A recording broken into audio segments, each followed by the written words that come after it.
James turned, regaining his balance. He noticed the 3 boys heading his way, darting from the alley across the lane. No! He couldn't lose the treasure now. Frantic, he dove toward the pile, his patched trousers providing little protection as he slid on his knees toward the basket. When his numb fingers gripped the smooth wooden handle, he almost cried out in relief. But he couldn't rest. If he didn't get the basket and leave immediately, he'd have a fight on his hands. Aye, he was good, but against 3 he wouldn't have a chance. He lifted the basket, clutching it to his chest, and turned, preparing to flee.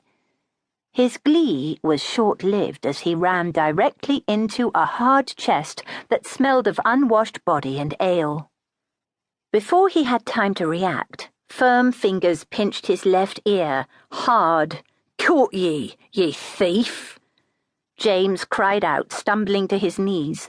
The basket fell from his hands, the potatoes and turnips bouncing across the lane, splashing through snowy puddles. He could save them, if only he could scoop them up before another coach rounded the corner and smashed them to bits. "No, sir, I swear I wasn't stealing. I found the basket in the lane. Was just left there, it was." "Up with ye!" The man pulled hard, forcing James to his feet. He bit his lower lip, refusing to cry out, although it felt as if his ear was being torn clean away. The food was gone, but he had more important things to worry about now. James stumbled after the burly constable toward an enclosed wagon. Already the other children were streaming over the basket of food. James could only watch them, his hope fading as he was shoved into a wagon, the door slammed shut. He gripped the bars of the single tiny window and peered out onto the road. Gone, all of it, picked over by hungry rats. With a cry of anger and frustration, he slammed his fist against the bars.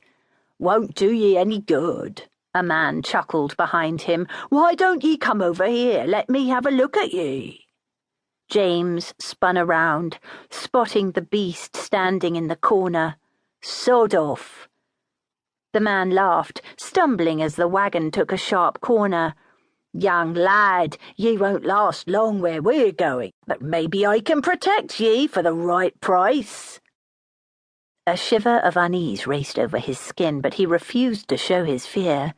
Where he was from, a man who couldn't control his emotions was as good as dead. "Where is he taking us?" "To visit the Queen, of course," he cackled, laughing so hard he fell into the dirty straw in the corner of the wagon and merely lay there. His laughter drifted away, and after a few moments the sound of snoring erupted from between his crusty lips. Disgusted, James looked out the window once more. The pale faces of London rushed by as the wagon bumped along a cobbled road. Not one person looked his way. They were too busy with their own desperate lives to worry about an inconsequential poor lad. His panic grew. He'd heard stories of children being taken to prison, whipped and hanged, never to be seen again, and for silly little crimes like stealing a bun. But no one cared. "No," he whispered. This couldn't be happening. If he was in the jails, who would feed his mum, his sister? "Please," he cried out, shaking the bars, "help me!" But the wagon continued on, twisting and turning its way through the narrow streets of London until James's legs gave out and he slumped to the ground.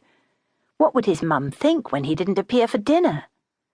James drew his knees close, trying to get warm, attempting to form a plan, something, anything.